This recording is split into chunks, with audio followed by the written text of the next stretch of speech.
স্বপ্নে সহবাস করতে দেখলে গুনাহ হবে কিনা? না।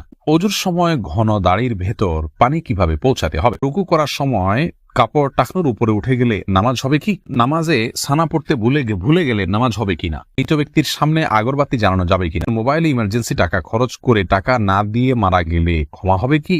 লোকমুখে শুনেছি জীবদ্দশায় 1 কেজি সুরমা লাগালে সে জান্নাতি। এটা কি সঠিক? কোন কাজ করলে পরিবারে অশান্তি দূর হবে ও আর্থিক সচ্ছলতা ফিরবে? ব্যাংকে ডিপিএস করা কি হালাল হবে? স্ত্রীকে গর্ভবতী অবস্থায় সহবাস করা যাবে কিনা? খাটের উপর দাঁড়িয়ে নামাজ পড়া যাবে কিনা? নামাজের প্রথম রাকাতে আউযুবিল্লাহ বিসমিল্লাহ সহ সূরা পাঠ করে প্রথম রাকাত শেষ করলাম, দ্বিতীয় রাকাত কি পুনরায় আউযুবিল্লাহ পাঠ করতে হবে না বিসমিল্লাহ পাঠ করলেই হবে? ছেলে বা মেয়ের ছবি দেখা যাবে কিনা? দেহজাতকের বমি কাপড়ে লাগলে নামাজ হবে কিনা? গরুর গোবর কি নাপাক? মৃত ব্যক্তির উদ্দেশ্যে মসজিদে মিষ্টি দিলে কি কোনো সওয়াব হবে? আমার ছেলের রোগ মুক্তির জন্য আমি কি দোয়া করতে? মাগরিবের সময় ঘুমিয়ে বা শুয়ে থাকা বা খাওয়ার বিধান সম্পর্কে জানতে চাই। আর বিলম্ব না করে চলুন আপনাদের যে প্রশ্নগুলো ইতিমধ্যে আমাদের কাছে চলে এসছে সেগুলোর উত্তর দিয়ে আমরা শুরু করি। এমনি নাসিমউদ্দিন আপনি জানতে চেয়েছেন ওযুর সময় ঘন দাড়ির ভেতর পানি কিভাবে পৌঁছাতে হবে? দেখুন, পানি এভাবে কোষ করে ধরে আপনি যেভাবে ভিজিয়ে রাখেন তাহলে সেক্ষেত্রে যত ঘন দাড়ি হোক না কেন গোড়ায় চলে যাবে। এরপরে রোজি আপনি জানতেছেন রুকু করার সময় কাপড় টাকনুর উপরে উঠে গেলে নামাজ হবে কি? দেখুন, রুকু করার সময় যদি টাকনুর উপরে কাপড় উঠে যায় তাহলে সেক্ষেত্রে আপনার মেয়ে মানুষ হিসাবে সামান্য এক ঝলকের জন্য উঠলো, 1 সেকেন্ড 2 সেকেন্ডের জন্য উঠলো, তাতে গুনাহ হবে না ইনশাআল্লাহ বিইذনিল্লাহ। মোশাররফ হোসেন জানতে চেয়েছেন নামাজে সানা পড়তে ভুলে গেলে নামাজ হবে কিনা? হ্যাঁ ভাই, নামাজ হয়ে যাবে, কারণ সানা পড়া এটা নামাজের জন্য ফরজ বা ওয়াজিব নয়। ফরজ বা ওয়াজিব নয় এমন কোনো কিছু ছুটে গেলে নামাজ হয়ে যাবে, কোনো অসুবিধা নেই। নুসরাত জাহান ইমু আপনি জানতে চেয়েছেন মৃত ব্যক্তির সামনে আগরবাতি জ্বালানো যাবে কিনা? দেখুন, আগরবাতি মূলত জ্বালানোর নির্দেশ হলো সুগ্রহণের জন্য। অতএব মৃত ব্যক্তিকে রেখেছেন, তার দেহ থেকে কোনো দুর্গন্ধ আসতে পারে, সেই জায়গা থেকে আপনি সুঘ্রাণ যুক্ত কোনো কিছু ব্যবহার করতেই পারেন, আগরবাতি জ্বালাতেই পারেন। এছাড়া মসজিদে আগরবাতি জ্বালানোর কথা মুরাদুল্লাহ তাআলা বলেছেন। ইমানদারের বাসা বাড়িতে আগরবাতি অথবা ধূপের আপনার ধোঁয়া এটা প্রজ্বলন করা হবে সুঘ্রাণের জন্য, এটি ভালো, এটি খারাপ কোনো কাজ নয়। তবে মৃত ব্যক্তির জন্য করতেই হবে এমন কোনো বিষয় নয়।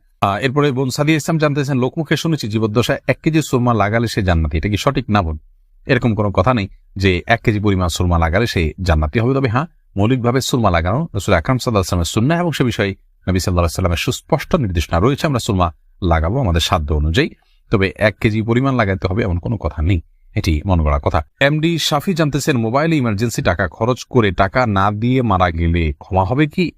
না ভাই, এটা গুনাহের কারণ। এজন্যই ইমার্জেন্সি ব্যালেন্স নিলে খুব দ্রুত সেটা পরিশোধ করার চেষ্টা করে ফেলা উচিত।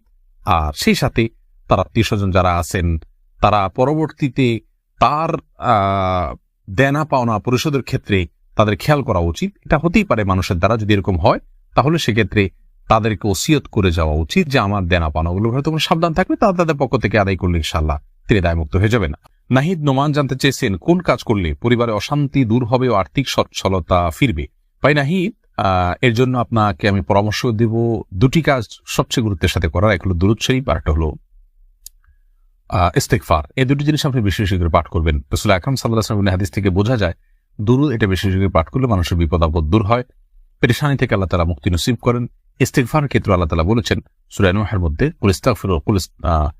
ফাকুলতু আস্তাগফিরু রাব্বাকুম ইন্নাহু কানা গাফফারা ইউরসিলিস সামা আলাইকুম মিদরারা ওয়া ইউমদিদুকুম বিআমওয়ালিন ওয়া বানিন ওয়া ইয়াজআল লাকুম জান্নাতিন ওয়া ইয়াজআল লাকুম আনহারা।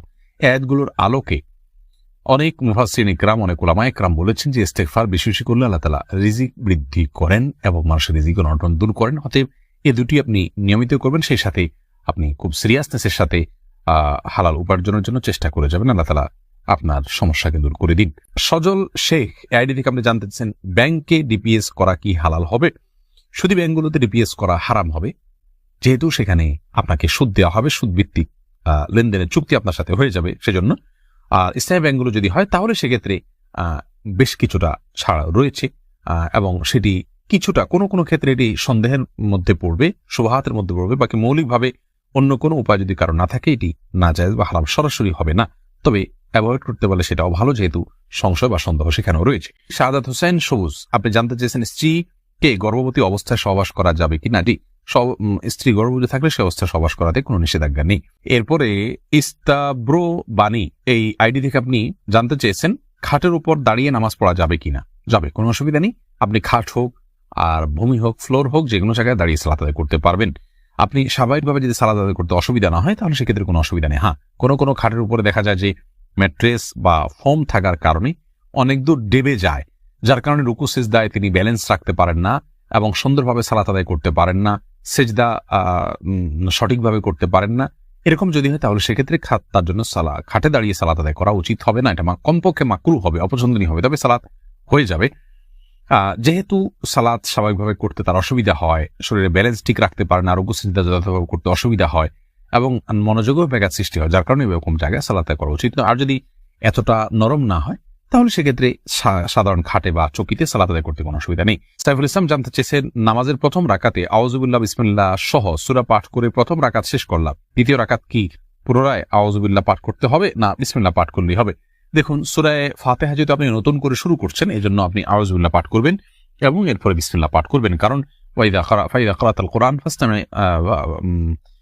ফাস্তাইয বিল্লাহি মিনাশ শাইতানির রাজীম, আল্লাহ তাআলা বলেছেন কোরআন যখন পাঠ করবে তখন তুমি আল্লাহ তাআলার কাছে আশ্রয় চাইবে শয়তান থেকে। এই জন্য প্রথম রাকাতে আপনি সূরা ফাতিহা পাঠ করেছেন, এরপরে আপনি রুকু করেছেন, সিজদা করেছেন, তাসবিহ পাঠ করেছেন, অনেকগুলো কাজ করেছেন, আবার নতুন করে আপনি তেলাওয়াত শুরু করছেন, যার কারণে আপনি এখানে আউযুবিল্লাহ সূরা দুইটা পাঠ করবেন। আয়েশা আহমেদ আপনি ইউটিউব চ্যানেলে প্রশ্ন করেছেন, বিয়ের ক্ষেত্রে ছেলে বা মেয়ের ছবি দেখা যাবে কিনা? দেখুন, ছেলে বা মেয়ের ছবি দেখা যাবে বিয়ের ক্ষেত্রে শর্ত সাপেক্ষে। আর সে শর্ত হলো, ছেলে মেয়ের ছবি দেখবে, তার কোনো বাবা অভিভাবক অন্য কাউকে দেখাবে না এবং দেখার পরে এটি মুছে ফেলবে নিজের কাছ থেকে, এবং মেয়েও ছেলের ছবি দেখবেন এবং সেটি ফিতনায় পতিত হয়, ছবি দেখে বাজে চিন্তা হয়, বিবাহ ছাড়া আগ পর্যন্ত সেই সুযোগ যেন না থাকে সেজন্য এটি রিমুভ করে ফেলবেন। এই শর্ত সাপেক্ষে এটি দেখা জায়েজ রয়েছে সম্পূর্ণ বিয়ের নিয়ত যখন পাকাপাকি হয়ে যাবে তখন। আর আজকাল যেমন হয়, আল্লাহ মাফ করুক, তথাকথিত অবৈধ প্রেমের ক্ষেত্রে অনেকে বলে যে আমার বিয়ের নিয়ত আছে সেজন্য আমি দেখছি, আপনি দেখেই যাবেন, এ অধিকার আপনাকে দেওয়া হয়নি। আপনি এক নজর দেখতে পারেন শুধুমাত্র জানার জন্য, বাস এটুকু, এরপরে আপনি সেটার কন্টিনিউ করতে পারবেন না। মহিমা মাহি আপনি জানতে চেয়েছেন, নবজাতকের বমি কাপড়ে লাগলে নামাজ হবে কিনা? দেখুন, বমি নাপাক, সেটা নবজাতক হোক অথবা প্রাপ্তবয়স্ক কেউ হোক, সবার বমি নাপাক, যার কারণে এটি লাগলে নাপাক হয়ে যাবে। এমনি মামুন হোসেন জানতে চেয়েছেন, মৃত ব্যক্তির উদ্দেশ্যে মসজিদে মিষ্টি দিলে কি কোনো সওয়াব হবে? দেখুন, মৃত ব্যক্তির পক্ষ থেকে আপনি গরিব দুঃখীকে খাবার দিতে পারেন, কোনো অসুবিধা নেই। দিনক্ষণ ঠিক না করে এমনিতে গরিব দুঃখীকে খাবার দিলেন। মসজিদে বিশেষভাবে খাবার দিতে এমন কোনো কথা নেই। গরিব দুঃখীকে খাবারটা আপনি বাইরেও দিতে পারেন, তাদের বাসা পৌঁছে দিতে পারেন। মসজিদ থেকে মসজিদের সাধারণ মুসল্লিরা আছে তাদেরকে আপনি দান করতে পারেন মৃত ব্যক্তিকে সওয়াবের উদ্দেশ্যে, সেটি হতে পারে। কিন্তু এটিকে আমাদের দেশে যেরকম সিস্টেম বানিয়ে নিয়েছে এমন মানুষ, যে কেউ মারা গেলে মসজিদে মিষ্টি পাঠানো, জিলাপি পাঠানো, মুসল্লিদেরকে খাওয়ানোর জন্য, এরকম কোনো নির্দেশ, আলাদা পার্টিকুলার নির্দেশ ইসলামে দেওয়া হয়নি। তবে হ্যাঁ, গরিবের পক্ষ, এই মৃত ব্যক্তির পক্ষ থেকে আমরা সাদাকা করতে পারি, তারই অংশ হিসাবে খাদ্যদান হতে পারে, সেটি গরিব অসহায় মানুষকে প্রাধান্য দিয়ে দেওয়া উচিত। মসজিদে না দিয়ে আপনি সেটি যদি বস্তিতে দেন, গরিব মানুষের বাসা বাড়িতে দেন, সেটি আরো বেশি সওয়াবের কারণ হবে ইনশাআল্লাহ। ফাতেমা বেগম জানাচ্ছেন, গরুর গোবর কি নাপাক? বোন, গরুর গোবরের পাক নাপাক অনেক দুটি মত রয়েছে সৌদি আরব স্কলারদের। অনেকে মনে করেন যে সমস্ত পশুর খাদ্য গোশত খাওয়া হালাল, সেগুলোর পেশাব পায়খানা নাপাক নয়। তবে এর চাইতে অধিক শক্তিশালী হলো এক্ষেত্রে ইমাম আবু হানিফা রাহমাতুল্লাহ মত যে এগুলো নাপাক, অতএব সেই হিসাবে গরুর গোবরকে আমরা নাপাক বলবো। আফনান লিজ আপনি জানতে চেয়েছেন, আমার ছেলের রোগ মুক্তির জন্য আমি কি দোয়া করব? আপনি মা হিসাবে তার জন্য আল্লাহর কাছে সাধারণভাবে দোয়া করবেন, দোয়া কবুলের জায়গাগুলোতে, সময়গুলোতে দোয়া করবেন, ইস্তিগফার, দুরুদ এবং দোয়া ইউনুস, লা ইলাহা ইল্লা আনতা সুবহানাকা ইন্নী কুনতু মিনাজ জালিমিন এবং ইয়া যাল জালালি ওয়াল ইকরাম, এগুলো পাঠ করে এবং আল্লাহর নাম ডেকে ডেকে, এটা ইসমে আজম আল্লাহ, হে আল্লাহ, এভাবে ডেকে ডেকে আল্লাহর কৃতজ্ঞতা স্বীকার করে আল্লাহর কাছে দোয়া করবেন। ইনশাআল্লাহ আপনি কায়মন বাক্যে দোয়া করলে মায়ের দোয়া সন্তানের জন্য আল্লাহ তাআলা কবুল করবেন। যদি আপনার দোয়া আপনি কবুল হতে না দেখেন তাহলে বিচলিত হবেন না, সবর করবেন, আল্লাহ তাআলা সেখানে আপনার জন্য কোনো কল্যাণ অবশ্যই নিহিত রেখেছেন। এমডি রায়হান সিদ্দিকী আপনি জানতে চেয়েছেন, মাগরিবের সময় ঘুমিয়ে বা শুয়ে থাকা বা খাওয়ার বিধান সম্পর্কে জানতে চাই। দেখুন ভাই রায়হান, মাগরিবের পরে এশার আগে শোয়ার ব্যাপারে হাদিসে নিষেধাজ্ঞা রয়েছে। নবী সাল্লাল্লাহু আলাইহি ওয়াসাল্লাম অপছন্দ করতেন এই সময় শোয়াটাকে, যার কারণে মাগরিবের পরে শোয়া উচিত নয়। তবে যদি কেউ অসুস্থ থাকেন, শরীরে ক্লান্তি থাকে, তিনি শুয়ে আছেন ক্লান্তির কারণে, সেটি ভিন্ন বিষয়। কিন্তু সাধারণ অবস্থাতে এই সময় ঘুমানো নিষেধ, কারণ এই সময় ঘুমাইলে আপনার এশার সালাত তরক হয়ে যেতে পারে। তাছাড়া সকাল এবং সন্ধ্যার সময়গুলো আল্লাহকে স্মরণ করার সময়, জিকিরের সময় জন্য এই সময় ঘুমিয়ে কাটাবেন না। শুধু সামান্য একটু শুয়ে থাকা, এটা ভিন্ন বিষয়, এটা ইনশাআল্লাহ নিষেধাজ্ঞার আওতায় পড়বে না। সুজন মুখতার আপনি জানতে চেয়েছেন ইউটিউব চ্যানেলে, স্বপ্নে সহবাস করতে দেখলে গুনাহ হবে কিনা? না, এর কারণে কোনো গুনাহ হবে না, কারণ এটি বান্দার ইচ্ছার দিন কোনো বিষয় নয়, বান্দার ইচ্ছাধীন বিষয় নয়, এমন বিষয়ের জন্য আল্লাহ তাআলা বান্দাকে পাকড়াও করবেন না। এমডি সোহাগ খান জানতেছেন, একা নামাজে একামত দেওয়া জরুরি কিনা?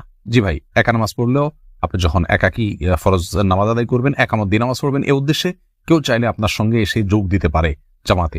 আমরা কিন্তু এটা অনেকেই জানি না। কেউ যদি নামাজ শুরু করে দেন একা একা, তিনি যদি জোরে জোরে তাকবীর বলেন ইমামতের নিয়তে, পরবর্তীতে কেউ এসে তাকে টাচ করে তার পাশে দাঁড়িয়ে জামাতে শামিল হয়ে যেতে পারে, যে কোনো পর্যায়ে, যে কোনো মাঝামাঝি পর্যায়ে এসেও শামিল হয়ে যেতে পারে। তাহলে সেক্ষেত্রে তারা উভয় জামাতে সালাত আদায় করার সওয়াব পেয়ে গেলেন।